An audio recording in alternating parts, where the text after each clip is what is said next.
शंकराचार्य जी से जो लोग सबूत मांग रहे हैं,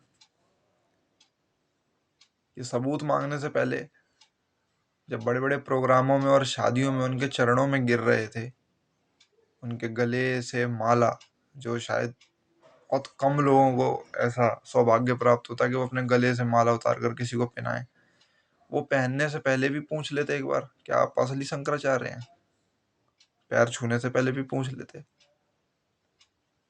जो आप उनके सबूत मांग रहे हैं शंकराचार्य होने के, उनसे सबूत मांगने से पहले हमें पूरी जनता को, देश की, क्योंकि वो बहुत बड़ा पद है शंकराचार्य जी का, हमारे शंकराचार्य मतलब प्रधान देश के, 4 दिशाएं हैं तो 4 शंकराचार्य हैं। आप उनसे सबूत मांग रहे हैं, आप जनता को, आप लोगों से सबूत मांगने चाहिए, क्योंकि ये राजनीति, पार्टियां, ये सब शंकराचार्य पद्धति से तो बाद में आई हैं। शंकराचार्य पद्धति पता नहीं कब की है। हमें आपसे सबूत मांगने चाहिए कि आप 8वीं फेल, 10वीं फेल, ये विधायक और सांसद की कुर्सी पे कैसे बैठ जाते हैं। और फिर आप लोग जब इलेक्शन जीत भी जाते हैं, उसके बाद आप लोग सीएम डिसाइड कर लेते हैं, गृह मंत्री डिसाइड कर लेते हैं, दुनिया भर के सारे पद दे देते हैं किसी भी नेता को उठा उठा के।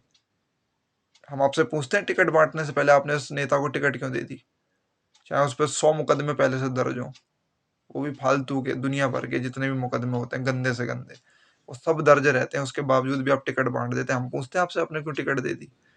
हम पूछते हैं आपसे आपने दिल्ली की सीएम ये बना दी, यूपी की वो बना दिए, गृह मंत्री का पद इसको दे दिया, उसको दे दिया, ये इसको, ये दुनिया भर के जो भी आप बना देते हो, उसके इलेक्शन होते हैं क्या? वो जनता से पूछते हो क्या? आपकी कैसे हिम्मत पड़ रही है कि आप ये पूछ रहे हो कि वो शंकराचार्य हैं असली के नहीं?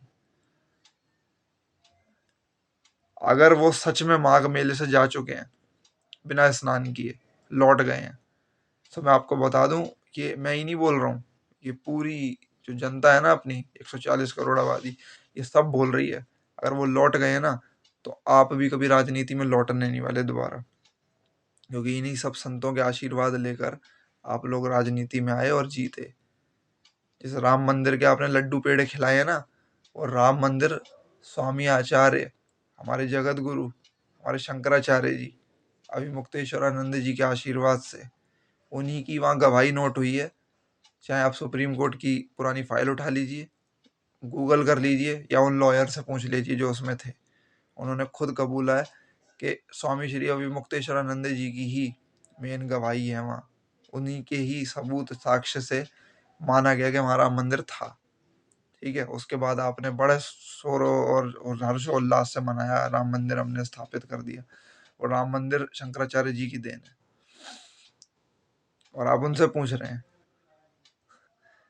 मुझे तो हंसी आती है कि जनता इतनी अंधी क्यों है कि वो उस धर्म के लिए लड़ रहे हैं वहां बैठ के, और उनका कोई साथ नहीं दे रहा।